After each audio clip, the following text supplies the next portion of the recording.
Labor Secretary Hilda Solis announced a $2 million grant to implement a Better Work program in Nicaragua.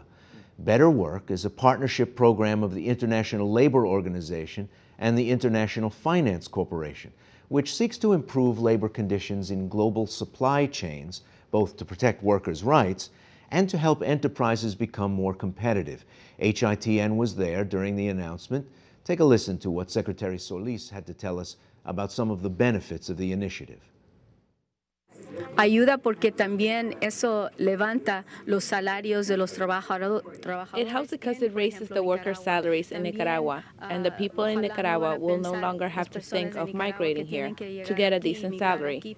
They will have better working conditions there, get paid, and will have the support of the government and also of the apparel industry in their own country. Del gobierno y también de los empresarios allí en su país. General Alvaro Baltodano of Nicaragua was also there. Listen to what he had to say. Nuestro gobierno está muy comprometido con el desarrollo social. Our government is committed with social development, and for the past 3 years, we have been working to improve the social conditions. In the past years, we have increased worker salaries by 100%, and that has helped avoid the employee turnover rate that we have seen in the free zones until recent years. When we talk about employee turnover, it means that the Nicaraguan worker has remained in our country and is not migrating. And we all know that immigration is an issue. Todos conocemos que la migración es un problema. Ambassador, it might come as a surprise to a lot of Americans that our government is actively involved in trying to improve working conditions in Nicaragua. And I think that can help to a certain extent, but it will certainly never be enough to stem the flow. The problem in Nicaragua is more than just creating jobs. It's typical in many countries that democracy is not firmly entrenched in these countries. And in the case of Nicaragua, elections, for example, municipal elections are regularly stolen by the government. And that caused the Nicaraguan outflow in the 1980s. So sometimes jobs are not enough to stem the flow. But does it help close that gap? Yeah. Is a worker less likely to try to take that perilous train trip through Mexico and try to make it over the hardening U.S. border? Yes, I mean, everything helps. Everything helps, and I think going back to your T-shirt analogy is very important, because when the industry has to be competitive, you begin to produce T-shirts and you earn enough money to eat. But the point is, eventually you should become a consumer of the T-shirt. And that's what happened in Mexico. That's what needs to happen in Central America. Of course, the world is very complex. Competitiveness is very important. Like you said, Losoto now is going to have depressed wages. They'll never be able to produce enough for everybody. So it's a question to finding that balance. And again, looking for the regional competitiveness where those T-shirt factories turn into tire factories, things that they can consume locally and have the money to buy it. The wage parity, as Mark mentioned, is very important, but we have the sense that everybody needs to earn dollar to dollar. Now, the wage parity needs to be in proportion to the economy. When the wages in Mexico are proportional to the wages in the US, we will have less of a flow and more of a real trade between labor, intellectual power, and goods.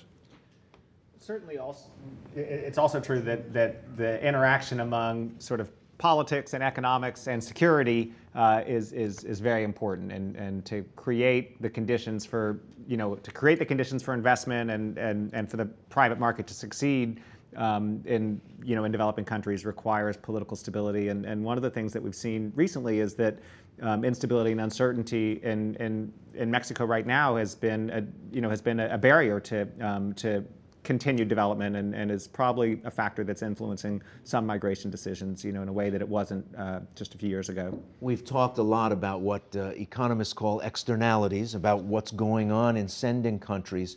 As we close this hour, let's talk about the United States a little bit. This country is in, I think, a justifiably sour mood when it comes to a national conversation on immigration. Is that likely to change in the medium term, in the near term? Well, I think if you look at the population in general and different surveys that have been done, more than half the population certainly does think that we need to address the immigration issue and find a way to regularize the up to 12 million people that are currently undocumented in the United States for our own security issues as well as labor flows and economically. I think we may see after November kind of what that means in terms of legislative initiatives, in terms of discussions in Congress, but I think that the overall population certainly recognizes the need to address it, whether it's, there's lots of difference in opinion in terms of what that actually means, but the fact that the system is broken and isn't functioning right now, I think there's probably a larger consensus or growing consensus on that issue. Is that a head versus heart debate, though? Because a lot of people probably intellectually realize that we've got to do something and can't just kick the can down the road, but their hearts may not be properly disposed toward doing that. I think the problem is the post 9/11 rhetoric of security. Right now you say border security, people think Mexico. Forget about our maritime borders, forget about Canada that is wide open. So it's really a completely distorted discussion. Hopefully we will find the national leadership, both in politicians, business, and communities, to bring the discussion, as you say, and as Maureen mentioned, to a sane solution that is acceptable to everybody. If you really want to secure the border with Mexico, I'll give you a formula. As a military person, you need 195 infantry divisions to block anybody. We don't have but 10 infantry divisions in the country, so it's absurd to go in that direction. The rhetoric has to go back to a balance of what our real needs are. Well, border security meaning Mexico, because people aren't pouring over the border from Canada. Well, unregulated, unchecked, not in the same way. Obviously they are. Obviously they are, but I mean not in the same way, not in the same scale. And unregulated border flows mean that along with people who mean you no harm, people who may mean you harm come in, but you just don't know. It's not that you know for certain that they're not. You just don't know, period. But no terrorist has ever come through Mexico. Absolutely, and that's part of that part of the debate has been exaggerated, wildly exaggerated. I think that's important too, looking at the border states themselves. They actually have lower crime statistic rates now in general than they did years ago. I think the amount of investment in border security measures and in terms of safety, homicide rates, et cetera, is different. Even El Paso, which is next to probably one of the most violent cities in the world, Ciudad Juarez, is like the third safest or the third lowest homicide rate in the United States and is considered one of the safest cities. So the idea that we don't have security in the United States, I think, has certainly been something that's been more and more addressed. And looking at the reality in the situation, they're pretty safe communities. You don't have to convince me. Go ahead. I think you made the exact right point of sort of the head versus the heart, and the fact is that immigration to most of the United States, outside of California and Texas and New York and Illinois and Florida, immigration to the other 45 states from Mexico is actually a very new phenomenon. It's just in the last couple of decades, and the pattern of sort of hostility and nativism and anxiety about language and people looking different, it's very similar to what we saw when the Germans and Irish came in the 19th century and when the Italians and Southern and Eastern Europeans came in the early 20th century.